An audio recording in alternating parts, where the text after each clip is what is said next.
Well, good morning. Today is our third day of our webinar marathon, and today we're going over ISO 27001-2013, which is the Information Technology Security Techniques Information Security Management System, or just ISMS for short, since that's such a wordy title there. So we'll jump right into it. In this webinar, we're going to talk about the ISMS. What is ISO 27001? What are the requirements, the high-level requirements, and best implementation practices for 27001? So we first want to deal with the current state of affairs. During this COVID-19 pandemic, a lot of the world is on stay-at-home orders. There's some that have been relaxed in certain countries, depending on where they're at in terms of the pandemic and controlling the spread of COVID-19. But it's definitely created a huge change in the business environment for the whole world.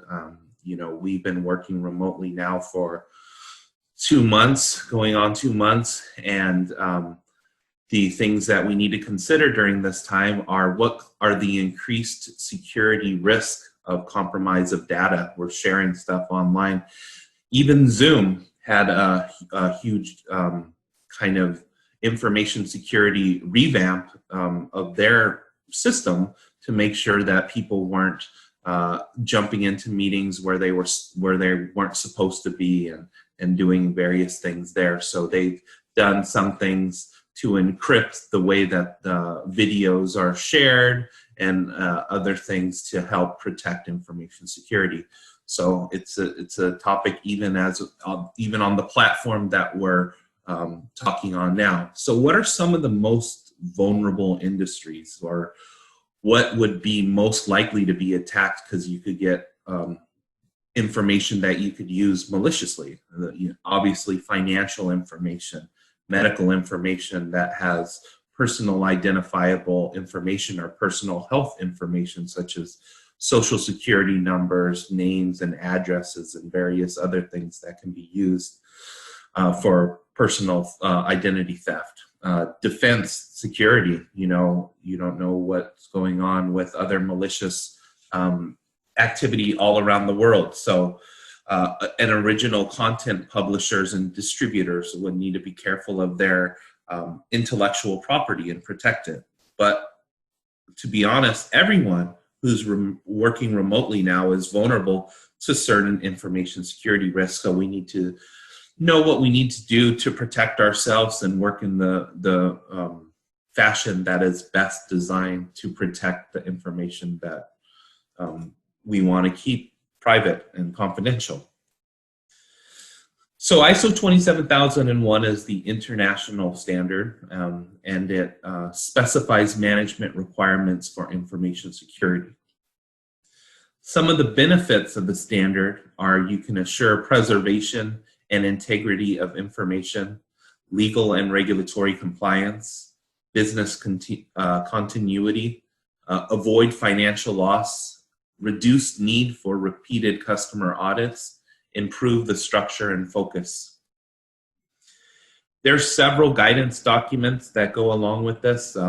I've used some of them. I think they're pretty helpful. 2703 or 27003 is the implementation guide. 27004 is ISMS suggested metrics to help improve effectiveness. It's good for setting objectives and goals and various other things.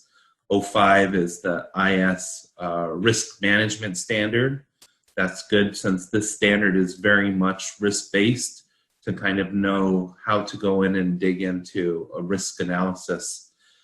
06 is the guide to certification and the registration process, and 07 is the ISMS auditing guideline.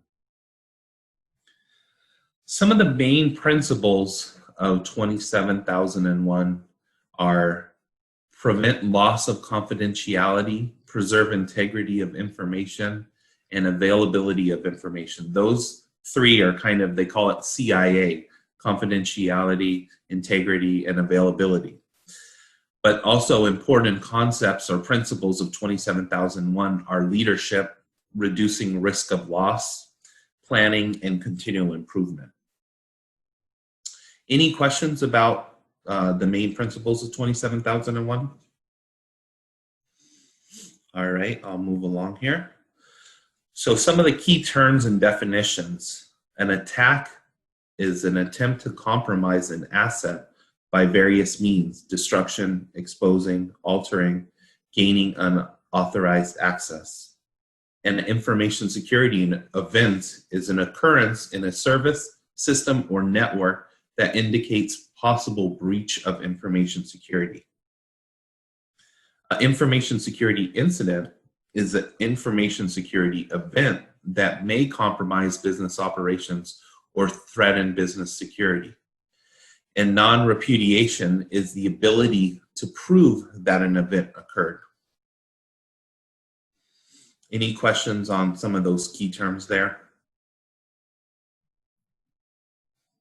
All right, so continuing with principles of 27001, the general gist of a management system, and this management system in particular. So a management system is defined as a system to establish policy and objectives and to achieve those objectives.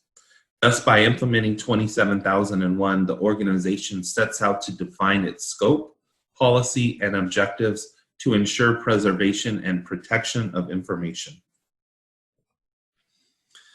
So the Information Security Management System Standard is based on 7 management principles. While these principles are not part of the requirements, they represent the foundation upon which the standard was built. So focus of preservation of information. Organizations consider information security core to the business. With improved and well-maintained information security management standards, business can deliver products and services to its customers with utmost integrity and assurance. Leadership. Leaders establish the organization's purpose and direction and create an environment in which people can be involved in achieving the organization's objectives. And this goes for every management system standard. Leadership is so important to making sure that the management system is fully implemented and implemented throughout the organization in a way that if leadership is committed, it creates buy-in, and people will be more likely to actually follow the procedures and protocols. The process approach. A process approach to managing resources and activities will produce the desired results more efficiently. And a system approach to management. An organization's efficiency and effectiveness can be improved by identifying, understanding, and managing a system of interrelated processes. Continual improvement. An organization should have continual improvement as a permanent objective. Factual approach to decision making. Organizations should analyze data and information in order to make effective decisions. And mutually beneficial supplier relations. Both the organization and its suppliers can create value by developing mutually beneficial interdependent relationships. So some of the high-level requirements of ISO 27001 are leadership, top management commitment, as I just spoke on, planning, which includes the information security risk assessment and risk treatment, resources, people, infrastructure, communication, documentation, monitoring and measurement, and improvement, incident investigation, corrective actions, and preventive actions.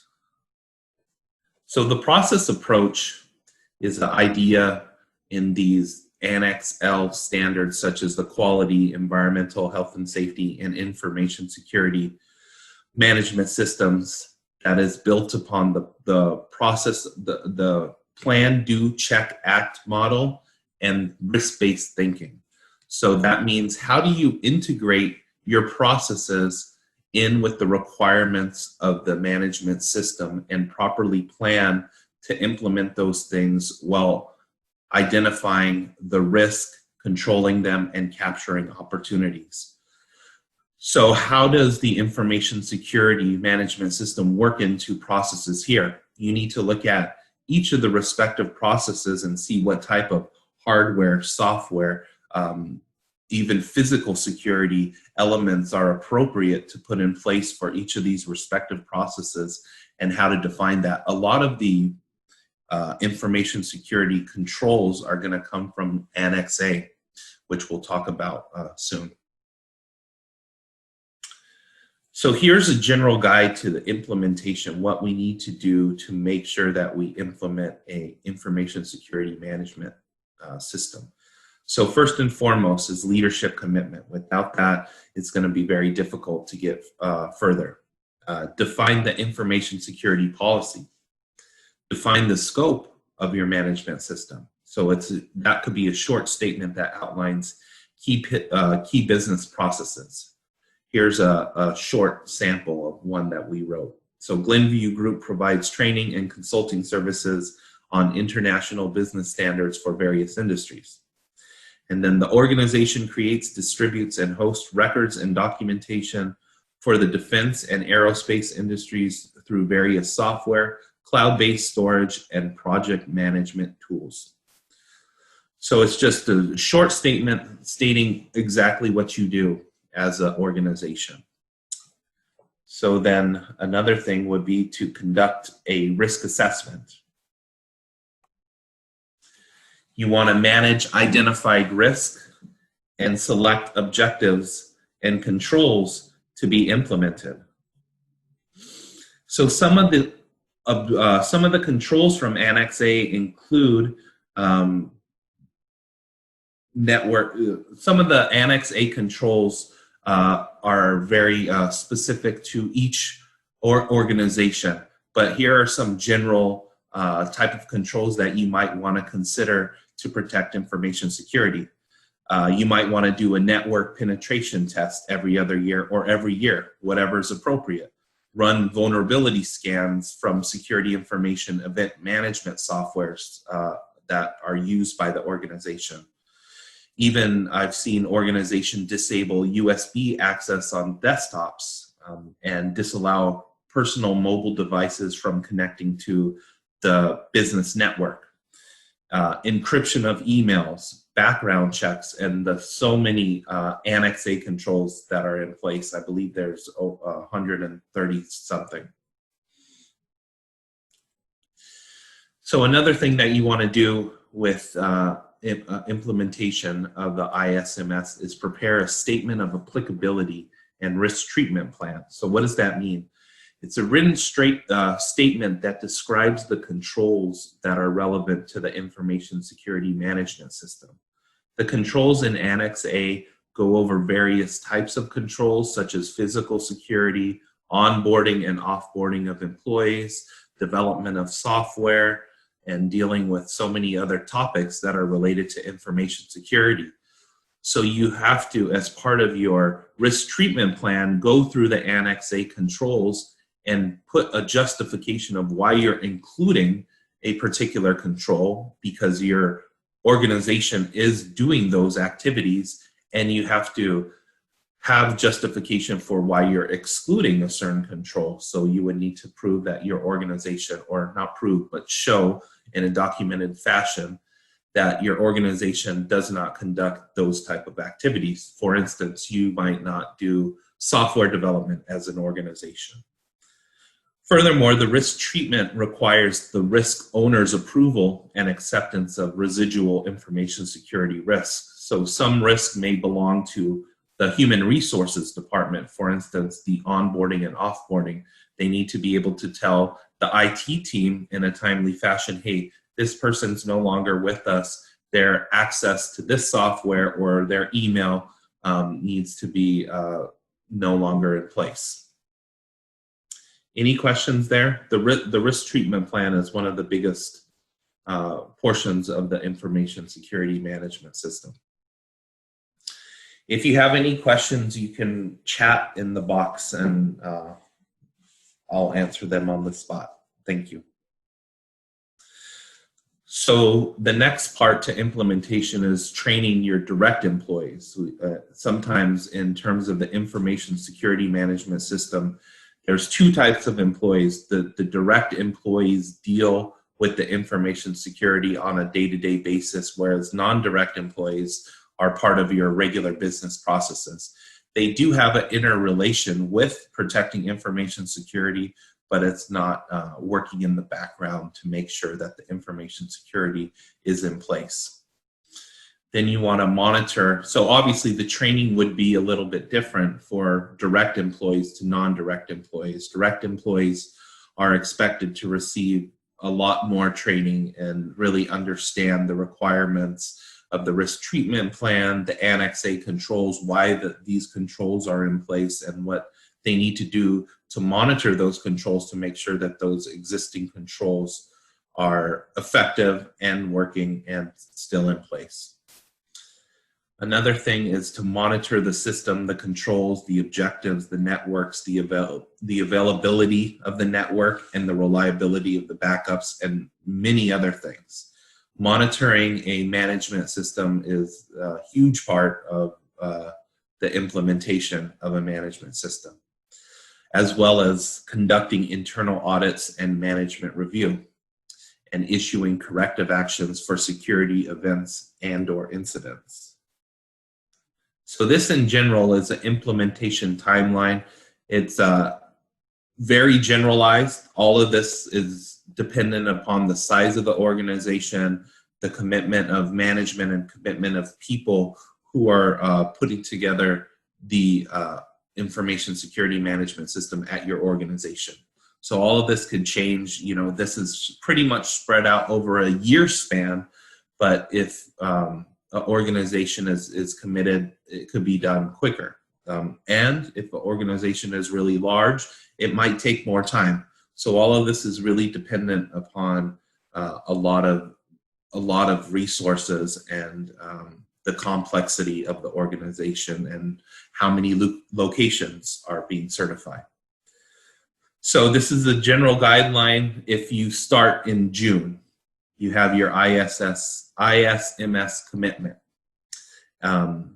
We can start developing your procedures and integrating those key processes with the requirements of the information security standard, and then come up with initial policies and risk assessments by August for the organization to review. And then by November, you would be able to implement some of those practices and really start putting them out to the rest of the organization, training personnel, and getting those things going. And then you would live in the system for a few months. Living in the system means that you're generating records, that you're monitoring and measuring the various things, the Annex A controls, stuff that's based on your risk assessment. And then you could complete internal audit and management review to see if there are any gaps left in your management system. So after your internal audit and management review, you could go forward with the certification audit, which a certification audit is broken up into two stages, a stage 1 and a stage 2, where the stage 1 is looking primarily at your documentation readiness, whether or not you have documentation like an information security risk treatment plan, a statement of availability, records of internal audit, records of monitoring and measuring, and various other things that are required under the standard as documented information.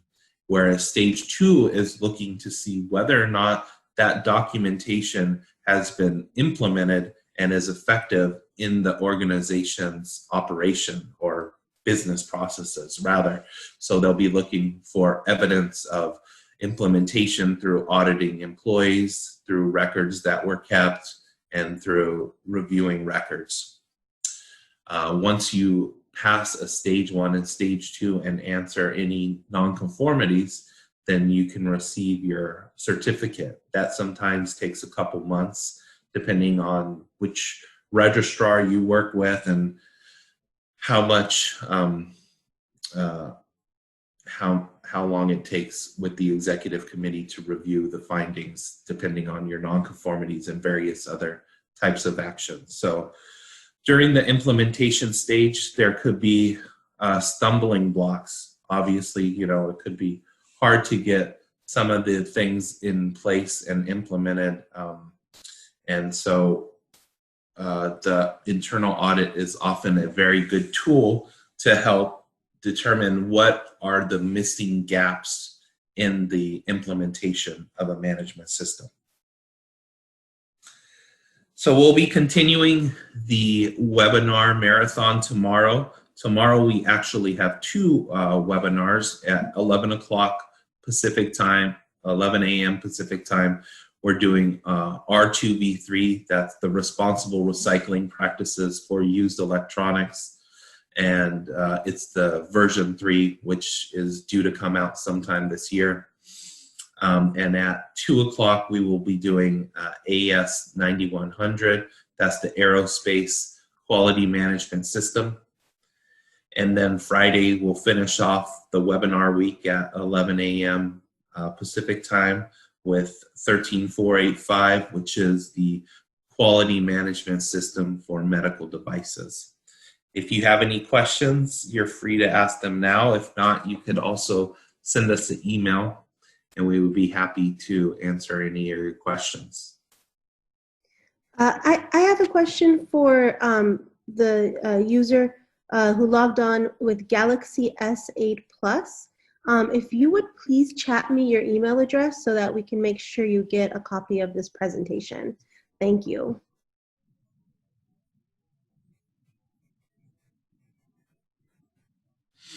Alrighty, well, if there's no questions right now, thank you so much for listening in today.